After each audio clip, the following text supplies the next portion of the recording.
thank you for playing the Stanley Parable Ultra Deluxe. As you may know, the Stanley Parable was a video game released in 2013 on home computers. After receiving critical and commercial success, it was expanded upon in 2022 with the Stanley Parable Ultra Deluxe, a reimagining of the game for consoles and home computers. The Stanley Parable Ultra Deluxe features exciting new content that broadens and expands the world of the Stanley Parable, delighting audiences the world over. Please step inside and see what thrilling new adventures await in the Stanley Parable Ultra Deluxe. Oh, well, this sounds delightful. I'm very excited to see the thrilling new Ultra Deluxe content.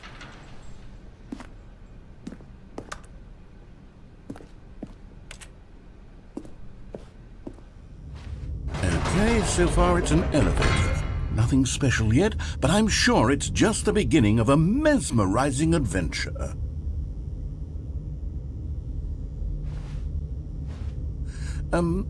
Is it broken? What's going on here? Should we be moving somewhere or... Oh, there we go. All right, finally, at long last, it's on to the new content. I've never been more ready. Let's do it.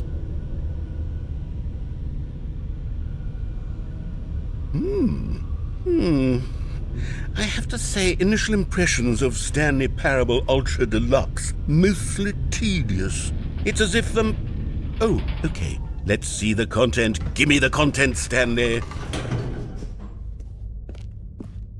All right, let's see. It's the jump circle.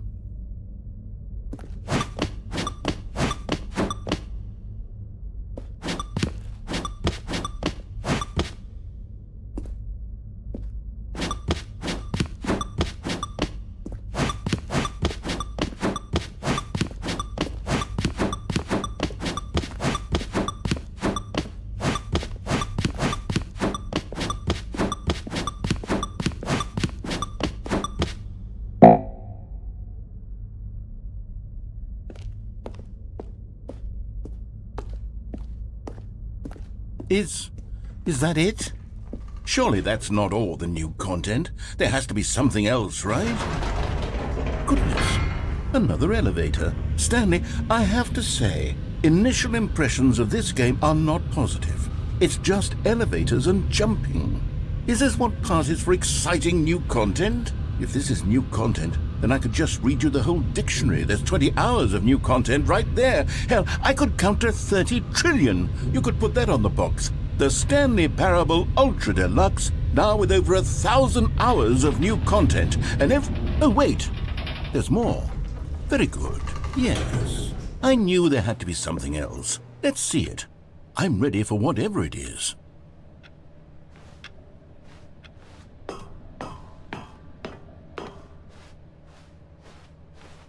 That's it?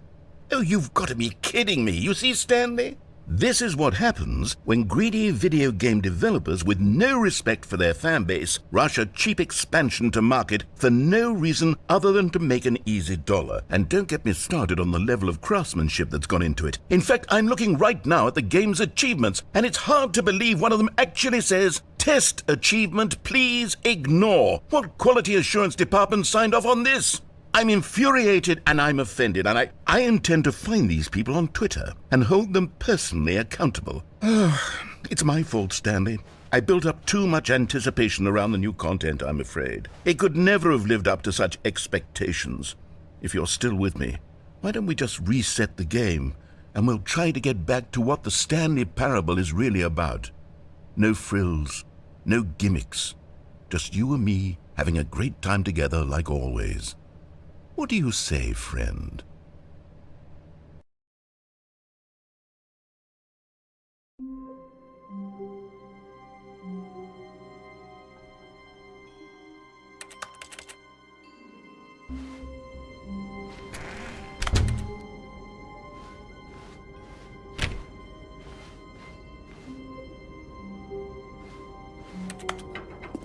Psst! Stanley! Come over here! In the vent! I want to show you something!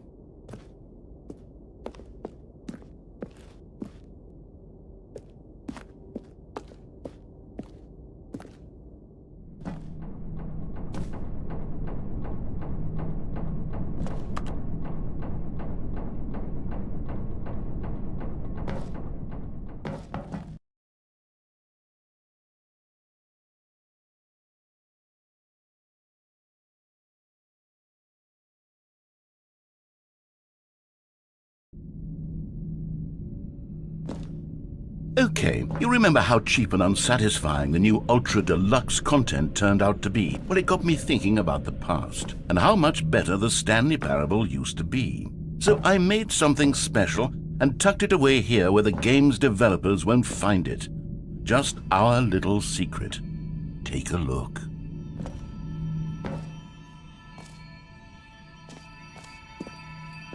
I call it the Memory Zone. It's where I've been storing all my favorite memories so I can relive the peak experiences of my life whenever I want.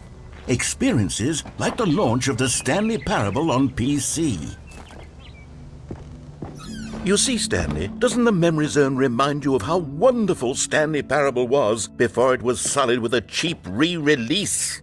Remember back in October of 2013 when the game originally launched?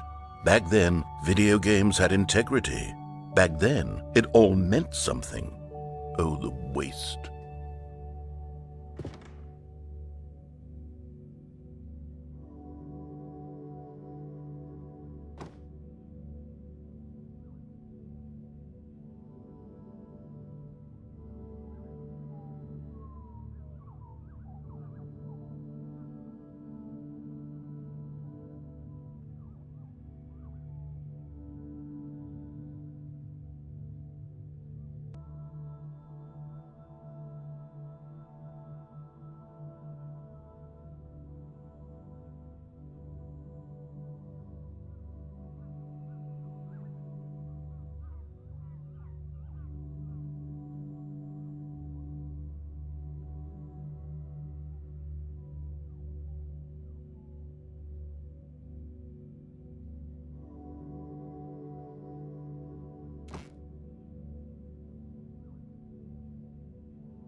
Je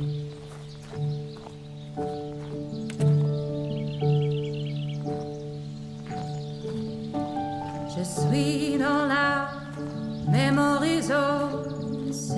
And over here is where I keep reviews of the Stanley Parable. Like this stunning triumph of games journalism, 10 out of 10 from Destructoid.com. James Stephanie Sterling writes, and I quote, "Where so many games that aspire to be more than games end up less than any form of art, Stanley Parable strives and then succeeds to be every game ever created."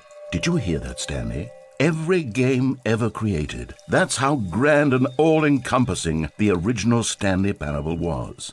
It was literally every game ever created. It was Skyrim, it was Persona 3, it was all of them, and now it's nothing. It's no games at all. It isn't even the Stanley Parable anymore. It's just a husk now, a lifeless husk with an hour of new elevator content.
Here's another moving passage, this time from GameSpot.com.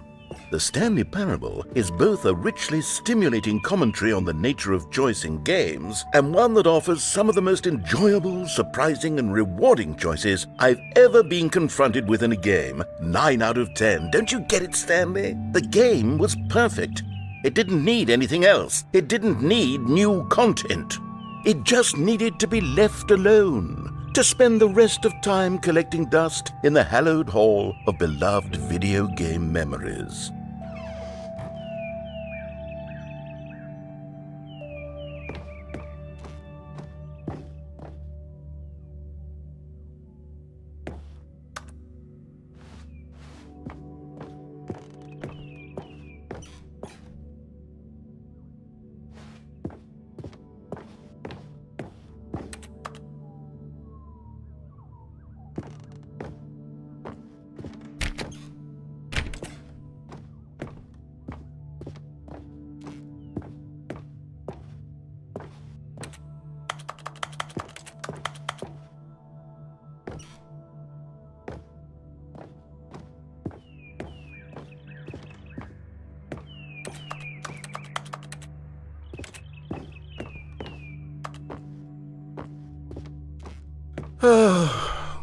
These were simpler times, Stanley.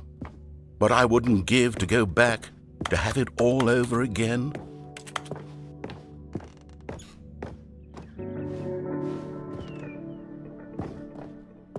Wait, hang on. I don't recall this part of the memory zone before. What's this? What's down here?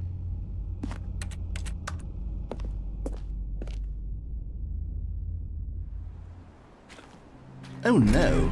God, no. Stanley, it's a collection of reviews from Steam, the online video game distributor. I haven't looked at these in years. I can't even imagine what's been collecting down here. Surely these reviews were glowing as well, weren't they?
Honestly, I could not be bothered to play this game to full completion. The narrator is obnoxious and unfunny, with his humor and dialogue proving to be more irritating than entertaining. Unfunny! I'm not trying to be funny. I'm trying to make a serious work of art. I suppose I could write up a handful of gags to insert into the Stanley Parable, but the game is already such a densely layered web of profound philosophical insights that I can't even imagine where I'd have the room to stick them.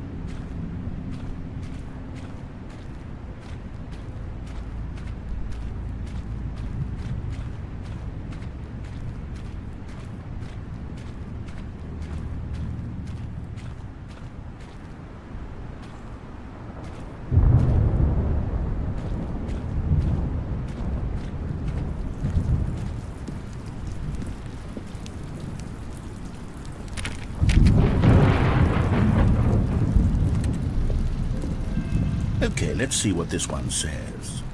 While the idea for the game is good, for someone who prefers non-linear games, this preachiness gets annoying fast. Preachy? Stanley? I'm not preachy, am I? You can tell me if I'm preachy. Honestly, you can. Oh, goodness. This is actually quite shocking for me. To be honest, I had always thought of the game's dialogue as being rather terse to begin with. You can't know how much fluff I cut from the game to get it to feel as light and airy as it... Well, I always thought it did, but maybe it wasn't. Oh dear. What an awful memory to have to hold on to. These black marks on my otherwise unimpeachable track record.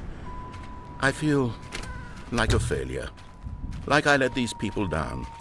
Perhaps the Stanley Parable isn't quite as sterling as I always remembered.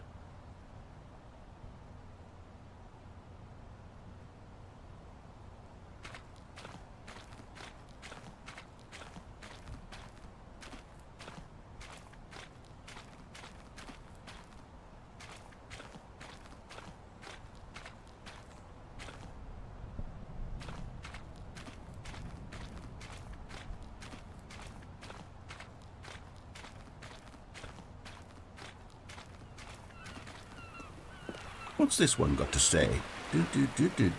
You constantly have to stop doing anything so the narrator can catch up with his long-winded explanations of what's happening.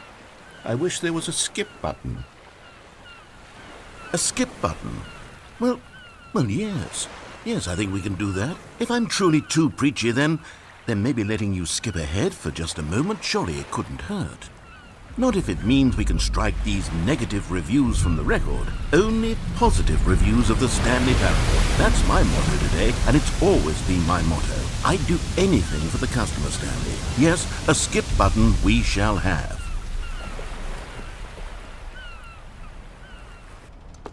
And here it is. Go ahead. Oh, you're back, you see? You were only frozen in time for a few minutes, but it was plenty of time for me to deliver a long, rambling monologue full of unnecessary verbal flourishes. Well, there, sport. You really did catch me rambling on a bit, didn't you? But that's the power of the button. The minute I start to go off on a thoughtless display of self-absorption, it's right at your fingertips to go poof, and it's all over. Okay, welcome back, Stanley. Now, I should say that the amount of time the button has been skipping through is becoming longer and longer. That last one was, well, I want to say maybe 30, 45 minutes? It's not unendurable by any means, but there's really only so much I can ramble on to myself about. I know, it's shocking, isn't it? But at any rate, I do suggest that we not press the button again. I think the skip button has been aptly demonstrated, and we can say, Stanley, please don't push the button again. It's been 12 hours. You've just been frozen there. I don't know why the skips are getting longer, but they're really, truly getting longer, and my God, there's no way out of the room. Stanley, the door is gone. It's completely gone. I've looked at it from every angle. I've checked every one of those walls 1,000 times, and there's no door, Stanley. There's no door. There's just you and the button. Oh, Stanley, you're back. You're back. Oh, my goodness. I have someone to talk to again. Stanley, I think it's been a week. Or 2 weeks. I've been sitting here all that time. Just sitting here. Not a single person to speak with.